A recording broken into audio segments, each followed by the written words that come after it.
Hey, what's up, everybody? Wade Watches here with another Scaring Myself Shitless Halloween review. Happy Halloween to everybody. And this is, as you know, as you can plainly see, it's not my usual format. No desk chair, no edits, nothing like that.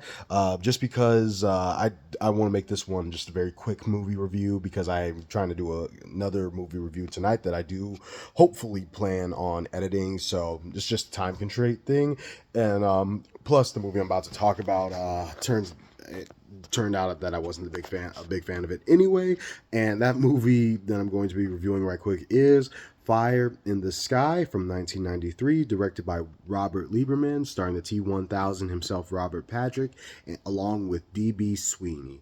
And when this movie first started, I was hooked for it because though it is another alien abduction movie, and though it is mostly an alien abduction slash UFO type of movie. I wouldn't classify it as an alien invasion movie. Um, it started out with kind of being like, like this criminal investigation, this missing persons case, and like just literally like the opening 5 minutes of it was intriguing, like the way the characters are introduced, like it's very suspenseful. And when I was like, holy shit, if this is the way this movie's gonna play out, I'm all for it. Like, even if they don't show me even if it isn't as bombastic as, say, Independence Day with aliens blowing up the White House, I could still dig this movie. But unfortunately, after those opening minutes, it just, like, the momentum just came to a full stop. This is one of the biggest misfires for like a UFO slash alien abduction movie that I have ever seen, and it breaks my heart to say it because it's aliens. I feel like I'm more into like aliens and UFOs than like ghosts and demons and other like supernatural creatures and whatnot. Like when it comes to horror, I love like all things aliens and UFO. So I had high hopes for this one. Nobody really talks about Fire in the Sky. It's not a very popular movie, so I was hoping this would be like one of those hidden gem types of cases, and it really wasn't. Problem being is that it wants so badly to hit you over the head over and over again with the fact that this really happened. This happened to these people.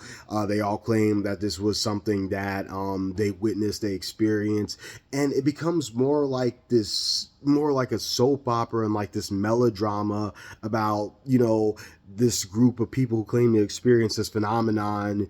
And when they come forward with it, of course, nobody believes them, and therefore they're deemed crazy by the small town community in Arizona in which they live in. And the movie focuses way too much on how like hated and like ousted by this small white blue collar community that these laborers, they're loggers, I believe, that they are, spends way too much time focusing on that. Could not care less. And I would have been fine if it would have been like more of a slow burn suspense movie, but it literally predominantly focuses on these guys being viewed as like lying, attention seeking assholes in the community. I could care less about that. Gets interesting near, like, and I'm talking like the tail end of the movie. It does pick up momentum again. There's a fantastic sequence near the very end where more is revealed, but other than that, Fire in the Sky was a misfire for me. It failed to stick the landing, and I gotta give it a 5 out of 10. Sequence near the end kind of like prevents me from giving it like even lower.